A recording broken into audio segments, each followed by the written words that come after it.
வடகிழக்கு வந்து பாத்தீங்கன்னா ஈசானன், கிழக்குக்கு வந்து பாத்தீங்கன்னா இந்திரன், தென்கிழக்குக்கு வந்து அக்னி, தென்மேற்குக்கு வந்து பாத்தீங்கன்னா நைருதி, தெற்குக்கு வந்து யமன், மேற்குக்கு வந்து வருணன், வடமேற்குக்கு வந்து வாயு, வடக்குக்கு வந்து பாத்தீங்கன்னா குபேரன்.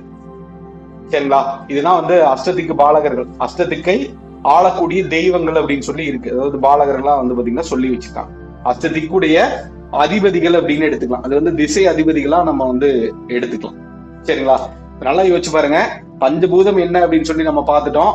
திசைகள் வந்து 8 திசைகள் அப்படிங்கறத நம்ம வந்து பாத்தீங்கன்னா பிரிச்சுட்டோம். இதுல ஒன்னும் கன்ஃபியூஸ் இல்லையே.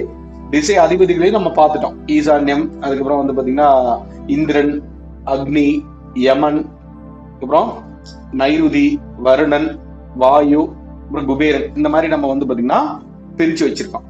இதே மாதிரி அமைப்புல திசைகளுக்குரிய கிரகங்களை நம்ம பார்த்துட்டோம். இப்ப இவ்வளவு விஷயங்கள் நம்ம பார்த்திருக்கோம்.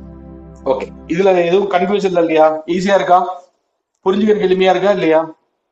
ரொம்ப ஈஸியா இருக்குங்க. ஓகே.